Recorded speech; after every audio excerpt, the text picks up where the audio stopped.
It was just after midnight when I first got the call. I had recently moved to Victoria, looking to escape the chaos of the city and start fresh in a quieter place. The apartment I rented was small but cozy, and the location was perfect. Quiet street, near the waterfront with just the right amount of peace. I loved it. The first few weeks were uneventful. I'd spend my days at work and my evenings on the balcony, reading or staring out at the ocean. The city felt like it was still getting to know me, and I was fine with that. But everything changed that night. I was lying in bed, drifting off to sleep, when the phone rang. At first, I thought I had imagined it. The sound was muffled, like it was coming from far away. I glanced at the clock. It was just after midnight. I hesitated, unsure if I should answer, but the sound of the phone ringing again pulled me out of bed. I picked it up groggily. "Hello?" There was silence on the other end. For a moment, I thought the call had dropped. "Hello?" I said again, my voice a little sharper, and then a voice, software low. "Are you alone?" My heart skipped a beat. The voice was unsettling, but it was also familiar. It wasn't someone I recognized, but the tone, the way it carried itself, it made my skin crawl. "Yes," I replied, trying to sound more confident than I felt. "Who is this?" The voice paused, and when it spoke again, there was something unnerving in the tone. "I've been watching you." My stomach dropped. I felt a cold sweat break out across my forehead. It was a prank. That's all it could be, I told myself. A stupid prank. "I think you've got the wrong number," I said, my voice shaky. "Good night." I was about to hang up when the voice spoke again, but this time it was louder, more deliberate. "I'm still watching you." My breath caught in my throat. I hung up the phone quickly, my hands trembling as I set it back on the nightstand. The silence that followed felt heavier, suffocating, as if the air in the room had thickened with every passing second. I tried to shake it off, convincing myself it was just a prank call, a mistake. But I couldn't ignore the sense of dread creeping up my spine. I had never been so sure that someone was listening to me, watching me. I didn't sleep much that night. Every creak of the building, every gust of wind against the window had me jumping out of bed, heart pounding in my chest. The quiet was overwhelming. The next morning, I woke up to a strange feeling in the pit of my stomach. I thought about the call over and over again, but I couldn't shake the nagging thought that it wasn't just a prank. The rest of the day went by normally, but that night, just after midnight again, the phone rang. I froze. I didn't want to answer it. I couldn't. But then, the voice, soft and chilling, came through the receiver once more. "I see you." My hands shook as I picked up the phone. "Who is this?" I demanded, my voice barely a whisper. There was a long pause on the other end, followed by a deep, almost guttural laugh. "You'll see me soon enough," the voice said, before hanging up. I dropped the phone, my breath ragged in my chest. I couldn't explain what was happening, but I knew this wasn't just a joke anymore. Whoever was calling me was out there watching me, and it wasn't going to stop. I decided I had to do something.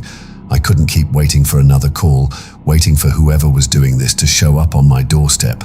The next morning, I went to the police station hoping they would take me seriously. They didn't. The officer who took my report was kind but dismissive.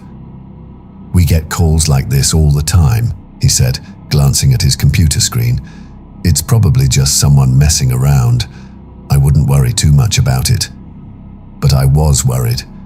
My mind raced with possibilities, each one darker than the last. What did they mean by, "You'll see me soon enough"? That night I stayed up late watching the shadows stretch across the walls.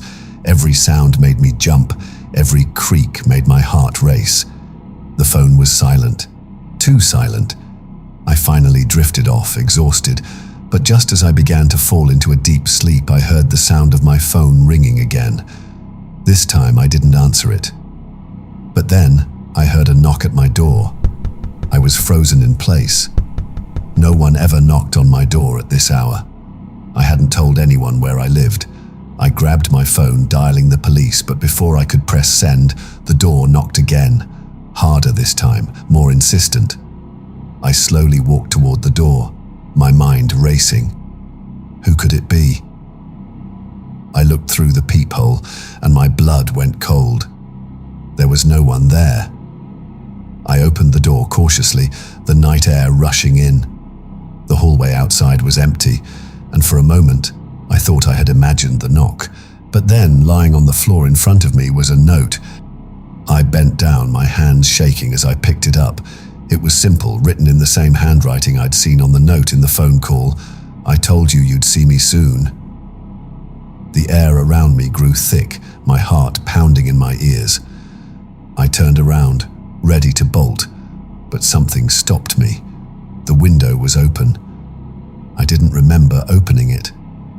A chill ran through my body as I looked at the dark street outside, knowing that whoever was watching me was just waiting for the right moment. And then I saw it. A figure standing across the street in the shadows watching me.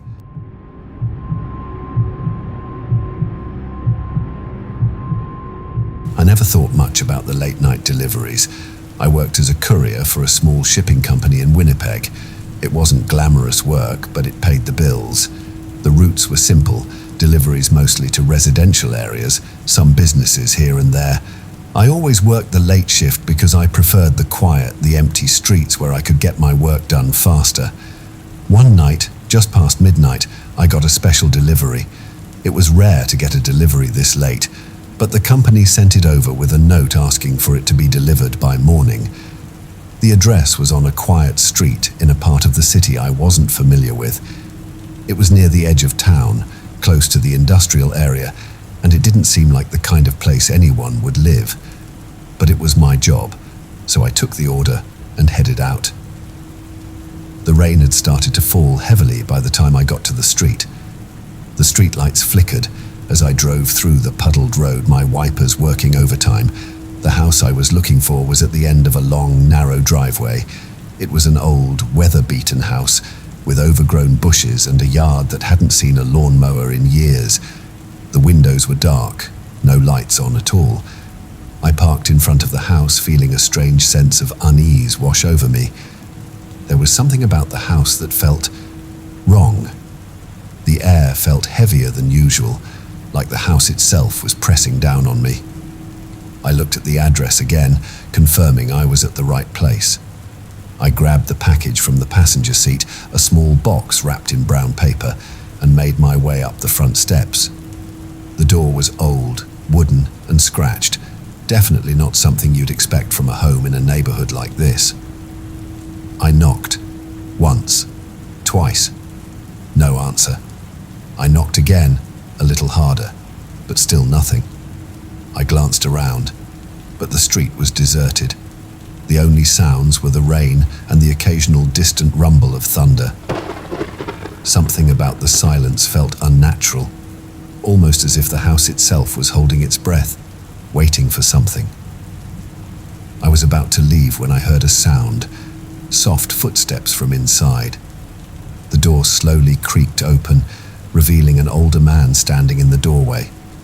His face was shadowed, but I could make out the outline of his wrinkled features. He was wearing a long, dark robe, and his eyes were unsettling. They were wide, almost too wide, with dark circles beneath them. "You have something for me," he said, his voice raspy, almost too quiet. His eyes didn't leave me. I nodded, holding out the package. "Yes, sir. A delivery for this address." He didn't take the package right away. Instead, he stared at it, then back at me, as though deciding something. "Come inside," he said after a long pause. "It's too late for you to be out in this weather. The storm is coming." I hesitated. There was something in his voice, in his eyes, that made me uneasy. I should have just handed him the package and left, but something in me wanted to know more. So against my better judgment, I stepped inside. The house smelled damp, like old wood and mildew. It was poorly lit, with only a few dim lamps scattered across the room. The air was stale, heavy with dust. The man didn't speak as he led me through a narrow hallway toward a door at the end of the corridor. He opened it slowly, revealing a room I hadn't expected. The room was filled with boxes, dozens, maybe hundreds of them. Each box was stacked neatly against the walls, but they were all different sizes, some old, some brand new. They were arranged in such a way that it felt like the room had been intentionally filled with them, as if they were waiting for something. Or someone. The man stepped forward and gestured for me to place the package on a table in the center of the room. I did as he asked, my curiosity growing despite the unease still gnawing at my stomach. "Why are there so many boxes?" I asked, my voice quieter than usual, as I noticed that the man was standing much too still, almost unnervingly so. The man smiled, but it didn't reach his eyes. "These are for the ones who will come, the ones who need to be delivered." The words didn't make sense, but I didn't ask him to clarify. Instead, I turned to leave, but just as I reached for the door, he spoke again. "You should stay. You'll want to see them when they arrive." The chill in his voice made my heart skip a beat, and for a moment, I couldn't move. "Who?" But the man was already walking back toward one of the boxes, gently brushing the dust off the top. "You'll see soon enough," he whispered, almost as if to himself. I turned quickly, pushing the door open and stumbling into the hallway. I didn't wait to hear anything else. My heart was racing as I ran back down the corridor, out the front door, and into the rain. I jumped into my car and slammed the door shut, my breath coming in short bursts. I drove off without looking back, the feeling of dread tightening in my chest with every passing second. I didn't know what had happened in that house or what the man had meant, but I couldn't get the image of the boxes out of my head. There was something off about that place, something wrong, and the more I thought about it, the more certain I became that I had stumbled upon something I wasn't supposed to see. That night, I stayed up, unable to sleep, and I tried to forget it. But every time I closed my eyes, I saw the boxes in that room. I saw the man's smile, and I couldn't help but feel like something, or someone, was waiting for me to return.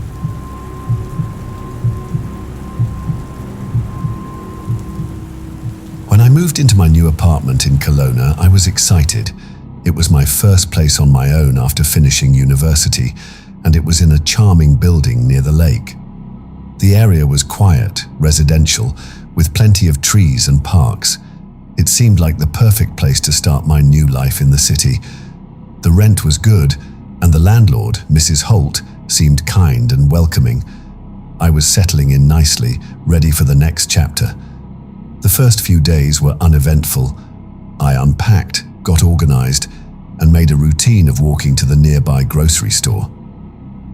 The building was older, but it had character, wooden floors, large windows, and a quaint staircase that creaked as you climbed up to the upper floors.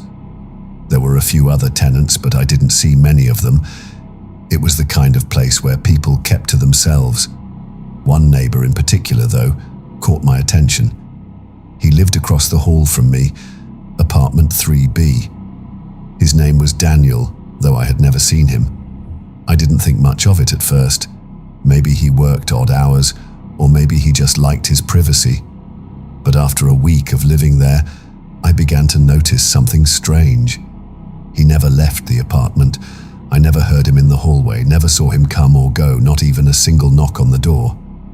He was always home. The silence was unsettling, especially in a place where the sound of footsteps in the hallway was common. The other tenants had guests, or at least came and went to work, but not Daniel. He seemed like a ghost, always inside, always quiet. One evening, after a long day at work, I decided to finally introduce myself. I grabbed a bottle of wine and walked across the hall, knocking gently on his door. I stood there for a few seconds before hearing footsteps, soft, deliberate, coming toward the door. The door opened, but only a crack, enough for me to see a pair of eyes looking through. "Yes?" he asked, his voice soft and a little hoarse, like he hadn't used it in a while. "Hi, I'm Emily," I said with a smile. "I just wanted to introduce myself. I live across the hall." The door opened slightly wider, revealing a tall, thin man with messy hair and a tired expression. He looked strange, not in a bad way, but in a way that made me uneasy. There was a certain hollowness to him, like something wasn't quite right. "Oh," he said, his gaze flickering to the bottle of wine in my hand. "Well, thank you for the wine, but I'm not really in the mood for company." I nodded awkwardly. "No problem. Maybe some other time. I'll let you get back to your evening." But before I could turn away, I noticed something odd. His apartment was dark, the only light coming from the small crack in the door. There were no sounds, no TV, no music, no indication of anyone being inside. And when he looked at me, his expression was oddly blank, like he was staring through me. "I'm sorry," I said, trying to shake the strange feeling. "I'll leave you to it." He nodded, and as I walked back to my apartment, I couldn't shake the feeling that I had just encountered something wrong. There was a weird, unsettling vibe to him and the apartment. But I shrugged it off. Maybe I was just overthinking it. People were different and some preferred solitude more than others. The next few days passed, and I didn't think much about Daniel. But then, I began hearing things at night. At first it was subtle, soft noises coming from his apartment. I'd be lying in bed trying to sleep when I'd hear a faint tapping sound like someone lightly knocking on the walls. It didn't seem like it was coming from the floor or the ceiling, but from his apartment specifically. I figured it was just the building settling or maybe him moving furniture around. But then the noises grew louder. It sounded like something heavy being dragged across the floor, followed by muffled thuds, like someone was pacing back and forth. This would happen every night, always at the same time, just after midnight. I couldn't take it anymore. I had to know what was going on. One night, after hearing the noises again, I finally decided to knock on his door. I stood in front of it, heart racing, hoping to make sense of whatever was happening. I knocked 3 times. The door opened, just like last time. But this time, Daniel didn't just stand there. He opened it wide enough for me to step inside. "Are you all right?" I asked, trying to hide the nervousness in my voice. "I hear a lot of noise from your apartment. It's been going on for a few nights." He didn't answer at first. Instead, he stepped aside, motioning for me to come in. "It's quiet in here," he said, his voice low and almost soothing. "I don't mind if you want to sit for a while. There's nothing to be afraid of." I hesitated, but something in his tone compelled me to step inside. I walked in slowly, and as I looked around, I immediately noticed the oppressive silence. The apartment was dark, save for a few candles flickering on a table. There was an odd, musty smell, like old books or something decaying. The most disturbing part, though, was how sparse the place was. There was almost no furniture, just a couch against the wall, a small table, and a single chair by the window. And in the corner, there was an old mirror, the kind you'd expect to see in an antique shop. It wasn't reflecting anything. It was simply empty, like a black void. I turned to Daniel, who was sitting in the chair, staring at the mirror. "You're the first person to come here in a long time," he said, his voice distant. "I think I've been waiting for you." His words sent a shiver down my spine. "Waiting for me," I echoed, barely able to find my voice. "Someone has to stay here," he said, almost as if it was the most natural thing in the world. "I've been waiting for you to see it." I didn't know what he meant, but I suddenly felt nauseous, like I was being drawn into something I didn't understand. The room felt colder, the silence heavier. I wanted to leave, but something held me there, as if the air itself was thick with something unspoken. "I think it's time you leave," Daniel said, standing up suddenly, his eyes never leaving the mirror. I turned to walk out of the apartment, and as I stepped back into the hallway, I heard the door close behind me with a soft click. I didn't look back. The next morning, I packed up and left. I didn't stay another night, and I didn't go near that building again. To this day, I can still hear the tapping at night when I try to sleep, and sometimes, when I close my eyes, I see the reflection in the mirror, empty and waiting.